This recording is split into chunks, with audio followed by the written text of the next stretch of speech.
बिस्मिल्लाहिर्रहमानिर्रहीम। अस्सलाम वालेकुम नाज़रीन, आप यूट्यूब चैनल देख रहे हैं। मैं इमरान खान हूँ। डोनाल्ड ट्रंप गुज़िश्ता लगभग एक डेढ़ हफ्ते से सऊदी अरब पे बहुत ज़्यादा दबाव डाल रहे हैं और वजह यह है कि वो ये चाहते हैं कि सऊदी अरब अपने इत्तेहादियों को साथ लेकर, ख़ास तौर पे जो ख़ित्ते में अरब ममालिक हैं उनको सबको साथ मिलाकर ईरान के ऊपर हमलावर हो जाए और बाकायदा जंग का ऐलान कर दे।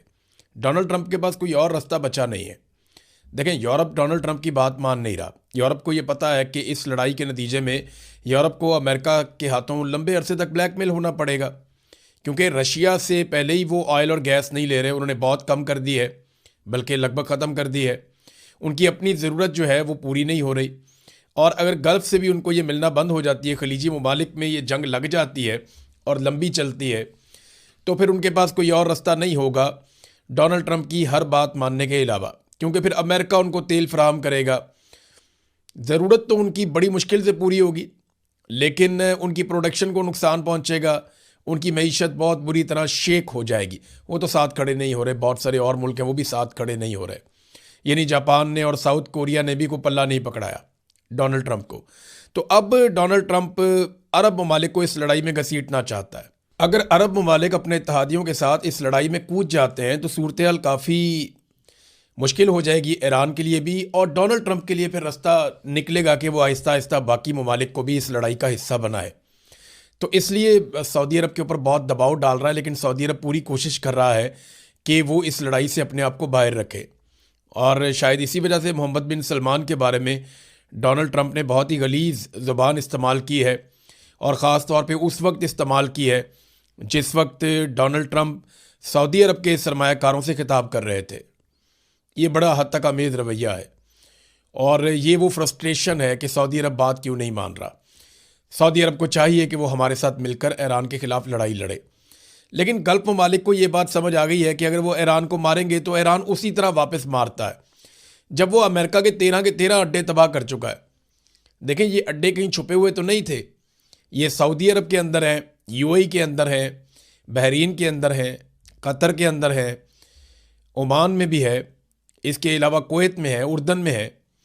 तो ये जितने भी अड्डे हैं ये इन्हीं ममालिक के अंदर है। इन अड्डों की तबाही इन्होंने अपनी आंखों से देख ली है अरब ममालिक ने। तो उन्हें यह आइडिया हो गया है कि जो अमेरिका अपने फ़ौजी अड्डे नहीं बचा सका ईरान से, वो हमारी इमारतों को, हमारी पब्लिक को, हमारी तनसीबात को, या हमारी जो ऑयल की रिफाइनरीज हैं उनको ईरान के मिज़ाइलों से कैसे बचाएगा। और ये बड़ा वैलिड क्वेश्चन है। अगर ईरान के अंदर तबाही होती है तो वो जवाबन तबाही करेगा खित्ते के अंदर, और उसको ये जवाब भी मिल जाएगा क्योंकि सारे अरब मुल्क मेरे से लड़ रहे हैं, लिहाजा मैं इनके ऊपर भी उसी तरह अटैक कर सकता हूँ। तो अरब जो हैं वो अब गुरेज कर रहे हैं लड़ाई से, अभी तक तो वो इसके अंदर नहीं उतर रहे। डोनाल्ड ट्रंप के ऊपर प्रेशर इतना बढ़ गया है कि उसने अपने फॉलोअर्स को ये मशवरा दिया है कि वो फॉक्स न्यूज़ देखें। फॉक्स न्यूज़ वो वाहिद चैनल रह गया है जो डोनाल्ड ट्रंप को अमेरिका में सपोर्ट करता है। हालांकि जब बाकी सारे चैनल सपोर्ट करना छोड़ भी दें तब भी फॉक्स न्यूज़ सपोर्ट करता रहता है। उसने इलेक्शन में भी बहुत सपोर्ट किया था, और डोनाल्ड ट्रंप ने एक दौर में ये बात भी कही थी कि मेरे जो फॉलोअर्स हैं वो फॉक्स न्यूज़ देखते हैं और मुझे वोट डालते हैं। ये बहुत पुरानी बात है, पिछले इलेक्शन में डोनाल्ड ट्रंप ने ये बात कही थी, मुझे आज भी याद है। ईरान में ज़मीनी ऑपरेशन की तैयारियां अमेरिका बहुत तेज़ी से कर रहा है। पेंटागन से जो रिपोर्टें आई हैं मैं आपके साथ शेयर करता हूँ। वाशिंगटन पोस्ट ने इसके बारे में लिखा भी है, और इस हवाले से जो डेवलपमेंट है वो ये है कि पेंटागन ईरान में ज़मीनी कार्रवाइयों की तैयारी कर रहा है। ये वाशिंगटन पोस्ट ने रिपोर्ट किया है।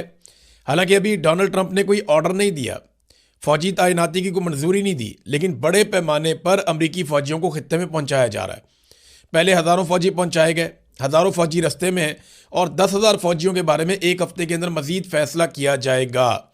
कुछ लोगों का कहना है कि अमेरिका को बहुत बड़े पैमाने पर फ़ौज ले जानी पड़ेगी, लेकिन अमेरिका के अंदर ही कुछ लोग ये कह रहे हैं कि अमेरिका ईरान के अंदर महदूद पैमाने पर ज़मीनी ऑपरेशन करके फटाफट वहाँ से निकल जाएगा।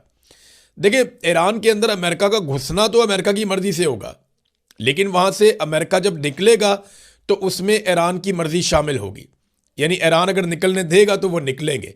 आप ज़मीन के ऊपर तो उतर सकते हैं, लेकिन ज़मीन से वापस उड़ने के लिए आपको बड़ी मुश्किलात का सामना करना पड़ता है। अमेरिका कुछ चीज़ें ढूंढ रहा है। मिसाल के तौर पे अभी तो अमेरिकन की जो सेंट्रल कमांड ने इस बात की तस्दीक की है कि अमरीकी जंगी बहरी बेड़ा USS ट्रिपोली 3500 सेलर्स और मरीन्स को लेकर मशरिक़ वस्ता पहुंच गया है। इससे पहले एक बेड़ा जो है अमेरिका का वो खड़ा हुआ है यूनान के करीब पानियों में, और वहाँ उसकी मरम्मत हो रही है। उसके अंदर जो सेलर्स थे वो ज़ख्मी हो गए, उनका अस्पतालों में इलाज चल रहा है। तो अमेरिका को नुकसान बेचारे को काफ़ी हुआ, बहुत सारी चीज़ों में नुकसान हुआ। एक नुकसान उसको ये भी हुआ। अभी एक बहुत भारी नुकसान अमेरिका का हुआ, वो मैं आपको बता देता हूँ, क्योंकि कल का दिन जो था वो अमरीकी हुकूमत के लिए या वाइट हाउस की इंतज़ामिया के लिए बड़ा खौफनाक दिन था। कल के दिन में बहुत बड़ी कार्रवाइयाँ होगी। एक तो अमेरिका के अंदर नो किंग्स मूवमेंट चल रही है, और उसमें कल पूरे अमेरिका में बहुत बड़े पैमाने पर एहतजाजी मुजाहरे हुए। अमेरिका की हर स्टेट के अंदर अमेरिकन बाहर निकल आए। और देखें कैसा मुल्क है कि वहाँ पे कोई जबरी तौर पे लापता नहीं हुए लोग, वहाँ की फ़ौज ने चादर और चार दीवारी का तकद्दुस पामाल नहीं किया, लोगों को गैर कानूनी तौर पे गिरफ्तार नहीं किया गया, लोगों के घरों में छापे नहीं मारे गए, लोगों की इमलाक को नुकसान नहीं पहुँचाया गया, उनकी गाड़ियाँ नहीं तोड़ी गई, ख़वातीन को सड़कों पर नहीं घसीटा गया, बच्चों को हरासा नहीं किया गया। ये चीज़ें अमेरिका में नहीं, पाकिस्तान में की हैं। पाकिस्तान की फ़ौज ने और पाकिस्तान के इदारों ने मिलकर आसिम मुनीर साहब के इशारे पे ये सब कुछ किया पाकिस्तान में, लेकिन अमेरिका में ऐसा कुछ नहीं किया गया। हालांकि डोनाल्ड ट्रंप की हुकूमत है, वो दुनिया में जहाँ दिल करता है जो मर्जी करता है, लेकिन अपने मुल्क में नहीं कर पाता। वो अपने मुल्क में वो जमहूरियत है, वहाँ पे आज़ादी इज़हार राय है वहाँ पे। तो वहाँ पे बड़े पैमाने पे लोग निकले और बड़ा दबाव है डोनाल्ड ट्रंप पे और मौजूदा हुकूमत के ऊपर कि वो मिड टर्म इलेक्शन भी नहीं जीत सकती और दोबारा उनका इक़्तिदार में रहने का कोई इम्कान भी नहीं है, और इनके साथ होगी भी बहुत बुरी जब ये इक़्तिदार से निकलेंगे। ये उन्हें दिखाई दे रहा है, डोनाल्ड ट्रंप अपने मुंह से कह चुका है। अब सऊदी अरब के अंदर एक बहुत बड़ा नुकसान भी हुआ डोनाल्ड ट्रंप का, अमेरिका का। मैं आपको कह रहा हूँ ना कि ये जो 28 तारीख थी बड़ी खौफनाक थी अमेरिका के लिए। इससे पहले मैं रिपोर्ट कर चुका हूँ, लेकिन पहले इतना अंदाज़ा नहीं था कि इतना बड़ा नुकसान हुआ होगा। प्रिंस सुल्तान एयरबेस के ऊपर जो हमला हुआ है उसमें $1 अरब से ज़्यादा मालियत का एक अमरीकी कमांड तैयारा तबाह हो गया है, और इसके अलावा 3 वो तैयारे तबाह हो गए हैं जो रीफ्यूलिंग करते हैं, और वो भी बड़े कीमती तैयारे हैं। यानी जो तैयारा तबाह हुआ, मेन तैयारा E3 एवॉक्स तैयारा जो तबाह हुआ, ये लड़ाई में बहुत मदद करता है, पूरा जो फ़िज़ाई ऑपरेशन है उसमें मदद करता है अमेरिकन एयरफोर्स की, और ये आगाह करता है किसी भी हमले के हवाले से, किसी भी मिसाइल के हवाले से। तो ये बड़ा कमाल और बड़ा एक्सीलेंट किस्म का तैयारा है जिसको तबाह कर दिया, और इस तैयारे के बिल्कुल मिड में आके इसराइली ड्रोन था या मिसाइल था, वो बिल्कुल आके इसके पेट में लगा, बीच में से तैयारा ही दो कर दिया। और अब इसकी ईरान ने वीडियो भी जारी कर दी है, तस्वीर भी जारी कर दी है। उसके अंदर अगर आप देखें तो ये तैयारा तो रिपेयरेबल ही नहीं है, बिल्कुल ही मुकम्मल तौर पे तबाह बर्बाद करके कचरा बना दिया तैयारे को। अब वो स्क्रैप में बिक सकता है और कुछ नहीं हो सकता इस तैयारे का। तो एक तो ये अमरीकी तैयारा बिल्कुल ही बर्बाद कर दिया। इसके अलावा 3 दीगर तैयारे अमेरिका के जिनकी मालियत 80 मिलियन अमरीकी डॉलर्स है, वो 3 तैयारे भी तबाह कर दिए। और वहाँ पे अमरीकी फ़ौजी भी बहुत बड़े पैमाने पे थे, वो ज़ख्मी भी हुए हैं। अब अमरीकी फ़ौजी हलाक हुए या नहीं हुए इस हवाले से अभी तक कोई इतला नहीं है। तो अमेरिका के पास जो है वो अब तैयारों की कमी होती जा रही है, एक एक करके उनके तैयारे गिरते जा रहे हैं और ज़मीन के ऊपर भी तबाह होते जा रहे हैं। तो 4 आप ये शामिल कर लें, 16 पहले ब्लूमबर्ग ने बताए हुए थे, एक थोड़े दिन पहले ईरान ने बताया था, तो ये तो कोई 2 दर्जन के करीब नंबर पहुंचने वाले हैं। अमेरिकन तैयारों के गिरने की रफ्तार इंडियन तैयारों के गिरने की रफ्तार से भी शायद ज़्यादा बनती जा रही है, और हैरत अंगेज़ तौर पे वो मुल्क अमेरिकी तैयारों को तबाह कर रहा है जिसकी अपनी कोई प्रॉपर एयरफोर्स ही नहीं है। यानी ईरान के पास तो कोई प्रॉपर एयरफोर्स नहीं है। अगर रशिया से लड़ते जिनके पास अपनी एयरफोर्स है, या चाइना से लड़ते जिनके पास अपनी एयरफोर्स है, तो फिर सोचिए कि आप कितना नुकसान होता अमेरिका को, ये आप इमेजिन कर सकते हैं। नादरीन, रूस ने इस वक्त एक बड़ा कदम उठाया।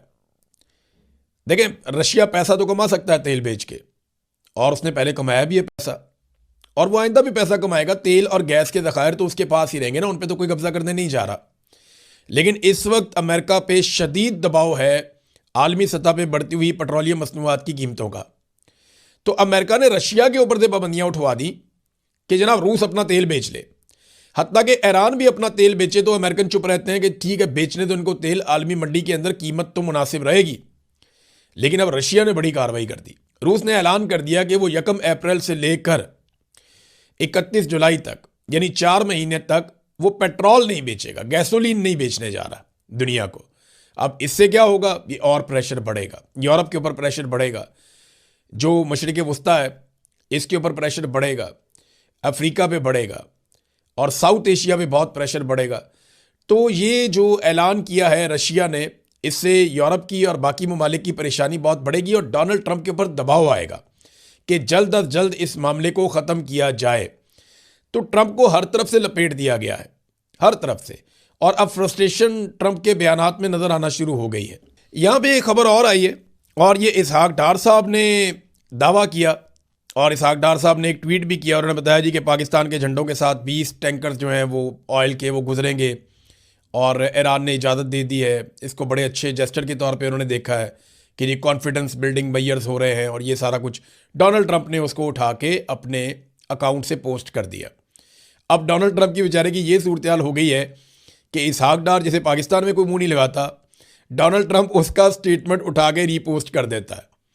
ये डोनाल्ड ट्रंप की सूरत हाल बन चुकी है। उसको सिर्फ इतना पता हो ना कि ये आदमी पाकिस्तान में क्या है और इसकी पाकिस्तान में क्या हैसियत है, तो डोनाल्ड ट्रंप को अंदाज़ा हो जाए कि वो बेचारा किस हद तक परेशान हो गया। और पाकिस्तानियों को तो बड़े आराम से आइडिया हो जाएगा कि अगर इसहाक डार जैसे आदमी की तौसीक करनी पड़ रही है डोनाल्ड ट्रंप को, तो डोनाल्ड ट्रंप की बेचारे की अपनी क्या हालत होगी। अब ये जो 20 टैंकर्स हैं, क्या ये पाकिस्तानियों को मिलेंगे या ये बाकी दुनिया को मिलेंगे या ये अमेरिका को मिलेंगे? इसका जवाब इसहाक डार ने नहीं दिया। ये सवाल इसहाक डार से और हुकूमत से पूछा जाएगा और मुझे उम्मीद है कि हुकूमत इसका कोई ना कोई जवाब देगी। अगर तो ये पेट्रोल पाकिस्तानियों के लिए आ रहा है तो पाकिस्तान में तो बहरान होना नहीं चाहिए कि सस्ता पेट्रोल पाकिस्तान को मिल रहा है। पाकिस्तान तो ईरान से भी सस्ता पेट्रोल ले सकता है। ईरान तो हमेशा से कहता रहा कि हमसे आप पेट्रोल खरीद लें, हम आपको सस्ता पेट्रोल दे देते हैं, लेकिन पाकिस्तान अमेरिका से डरता रहा है। अब जब पाबंदियाँ खुली हैं, पाकिस्तान को मौके से फ़ायदा उठाना चाहिए। देखें ना, पाकिस्तान के अंदर PSL हो रही है, इंडिया के अंदर IPL हो रही है। मैंने दोनों के मुनाज़रे निकाल कर देखे तो पाकिस्तान में स्टैंड्स खाली पड़े कि जनाब हमने PSL करवानी है, सिर्फ अपने चंद VIPs को ला के उनको मौजे करवा देते हैं और अवाम के लिए PSL के दरवाजे बंद किए हुए हैं कि अवाम क्रिकेट देखने नहीं आ सकते। रीज़न ये नहीं है कि पेट्रोल ये बचा रहे हैं। पेट्रोल बचाना होता तो ये 50-50 गाड़ियों के काफिलों में ट्रैवल करते। इन्होंने पैसा बचाना होता तो ये अय्याशी वाले 11-11 अरब के जहाज़ खरीदते। इन्होंने पैसा बचाना होता तो ये MNS को जो इन्होंने इतने बड़े बड़े फंड्स दे दिए हैं वो फंड ही वापस ले लेते। पैसा बचाना मतलब नहीं है, ये पब्लिक से छुपना चाह रहे हैं। इस वक्त लोगों में गुस्सा बहुत ज़्यादा है और उस गुस्से का ये सामना नहीं कर पा रहे, लिहाजा इन्होंने एक क्रिकेट लीग के अंदर से ही फैंस को उठवा दिया कि लोग आएंगे वो बातें करेंगे। मरियम नवाज को लेकर जाना था, जैसे मरियम नवाज के पास वोट नहीं है वैसे ही क्रिकेट PCB के पास जो है वो फैंस नहीं है। जब फैंस आएंगे तो वो बात भी करेंगे, पॉलिटिकली आज़ाद लोग हैं, वो अपने ख्यालात का इजहार करेंगे। तो ये एक प्रॉब्लम भी है। देखें ना, इंडिया के अंदर IPL में क्राउड भरा हुआ है। अब ये सिर्फ फिनोमेना पाकिस्तान के लिए तो नहीं है ना। पाकिस्तान उठा के पेट्रोलियम मसनूआत की कीमतें 55 रुपए बढ़ा रहा है। इंडिया जो है 13 रुपए जो टैक्स ले रहा था उसको कम करके ड्यूटी को 10 रुपए और कम करके 3 रुपए कर रहा है। यानी वो ड्यूटी को कम कर रहा है कई गुना, पाकिस्तान जो है वो कीमतें कई गुना बढ़ा रहा है। इंडिया के अंदर कारोबारी जिंदगी चल रहा है, मामला ठीक है, पाकिस्तान के अंदर नहीं चल रहा, मामला ठीक नहीं है। इस वक्त इंडिया में IPL के अंदर स्टेडियम भरे पड़े हैं, पाकिस्तान में PSL के अंदर स्टेडियम खाली हैं। भाई क्या रीज़न है? और एक और रिपोर्ट आई है, इस रिपोर्ट के मुताबिक पाकिस्तान में पिछले साल की निस्बत इस दफ़ा पेट्रोल ज़्यादा खर्च हो रहा है।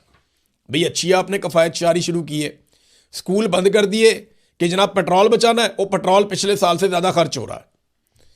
क्यों ज़्यादा खर्च हो रहा है? आपने अफरा तफरी फैला दी, आपने लोगों को खौफजदा कर दिया। लोग पेट्रोल ज़्यादा खरीदना शुरू हो गए हैं, लोग पेट्रोल स्टोर करना शुरू हो गए, इसलिए पेट्रोल ज़्यादा चला गया। इस हुकूमत को बिल्कुल काबिलियत है ही नहीं और लोगों को इनके ऊपर किसी किस्म का कोई एतबार ही नहीं है, इसलिए लोग जमा करना शुरू कर देते हैं। और सबसे पहले ये क्या काम करते हैं, कुछ भी हो जाए सबसे पहले ये स्कूल बंद करते हैं। स्मोक आ गई, स्कूल बंद करो, ये हो गया स्कूल बंद करो, वो हो गया स्कूल बंद करो, गर्मी थोड़ी ज़्यादा आ गई स्कूल बंद करो।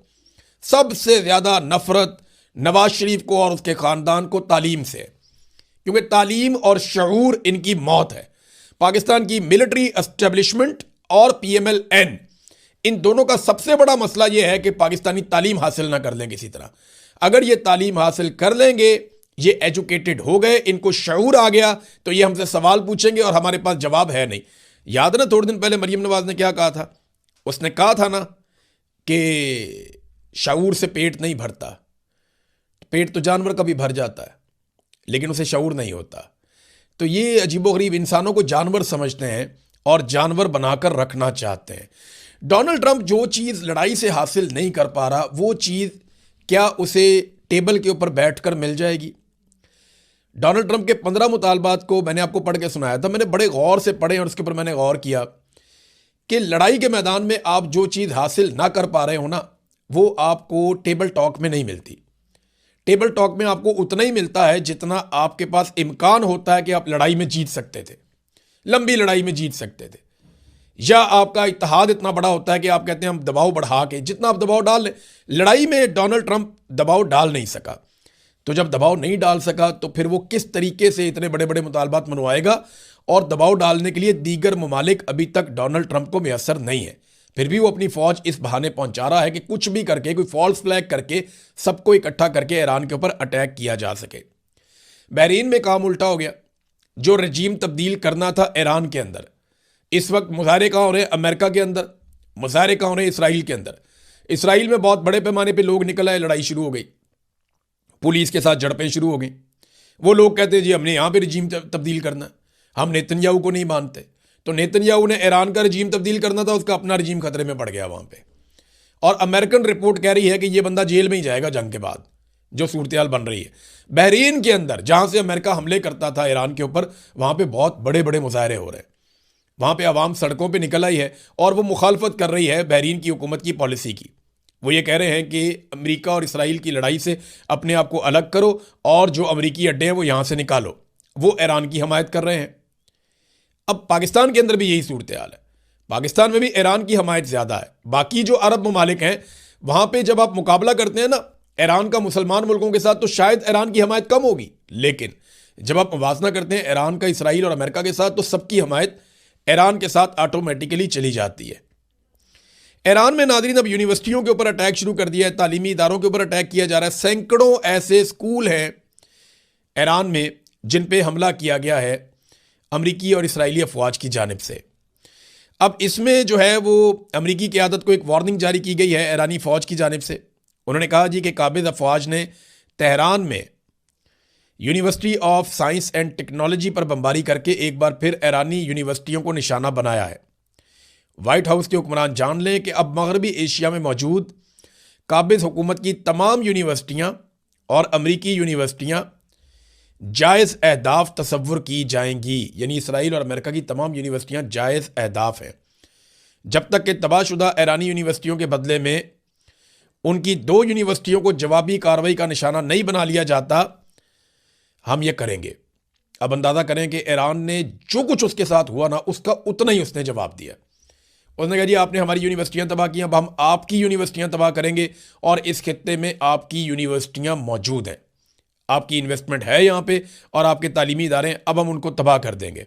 नाज़रीन, दूसरी जानिब हिजबुल्लाह ने और हौसियों ने हमले बहुत तेज़ कर दिए और बहुत सारे टैंक इसराइल के तबाह कर दिए हैं। इसराइल के ऊपर एक के बाद एक यलगार की जा रही है। तो ये ईरान के साथ साथ अब वो भी अटैक कर रहे हैं।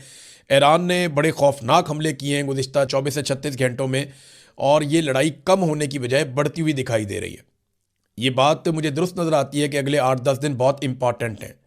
अगर 6 तारीख तक इस लड़ाई को समेट के बंद कर दिया गया तो बहुत अच्छी बात है, लेकिन अगर ये लड़ाई फैल गई और मज़ीद हमायती सामने आ गए दोनों जानिब से, तो ये लड़ाई फिर किसी और सिमत चली जाएगी, खुदा न खास्ता, जिसका खुमियाजा पूरी दुनिया को भुगतना पड़ेगा। क्योंकि इस वक्त एक और ख़बर ये आई है कि ईरान जो है वो आलमी जौहरी मुआहदे से निकलने पर गौर कर रहा है। और उसकी वजह जो ईरान ने बताई है उनके अपने मीडिया के ज़रिए, वो ये है कि ये जो IAEA के लोग आते हैं एटमी असासों के हवाले से चेक करने के लिए, ये जासूसी करते हैं जिसका ईरान को नुकसान हो रहा है। और ईरान इस वजह से, क्योंकि हालत जंग में है, तो इस जौहरी मुआहदे से बाहर निकल सकता है। अगर वो इस मुआहदे से बाहर रहेगा तो किसी भी वक्त वो एटमी धमाके भी कर सकता है। तो ये भी एक ख़तरे की घंटी है जो पूरी दुनिया के लिए बज रही है। 70 के करीब बरतानवी शहरी गिरफ्तार कर लिए गए हैं UAE में, और गिरफ्तारी की वजह यह है कि उन्होंने जो तबाही हुई ईरानी हमलों के नतीजे में, वो तबाही उन्होंने दिखाई है। देखिए, इसराइल है, UAE है, बहरीन है, कुवैत है, सऊदी अरब है, ये तमाम ममालिक सेंसर कर रहे हैं अपने नुकसानात को। ये नुकसान दिखाने नहीं दे रहे, बल्कि इसके ऊपर उन्होंने बड़ी सख्त किस्म की सेंसरशिप लगाई हुई है। जबकि ईरान अपना नुकसान बता भी रहा है और अपने मुखालिफिन का नुकसान भी बता रहा है। ईरान ने इस लड़ाई को बड़े क्रिस्टल क्लियर तरीके से लड़ा है, जबकि अमेरिका और उसके इत्तहादियों ने इस लड़ाई को इस तरीके से लड़ा है कि वो चीज़ों को छुपाते हैं, खुफिया रखते हैं। अभी तक नाज़रीन इतना ही, यहाँ पे रोक लेते हैं इस वीलॉग को। नेक्स्ट वीलॉग में और इन्फॉर्मेशन मैं आपके साथ शेयर करूँगा। अब तक के लिए इतने, अपना ख्याल रखिएगा, अपने चैनल का भी। अल्लाह हाफ़िज़।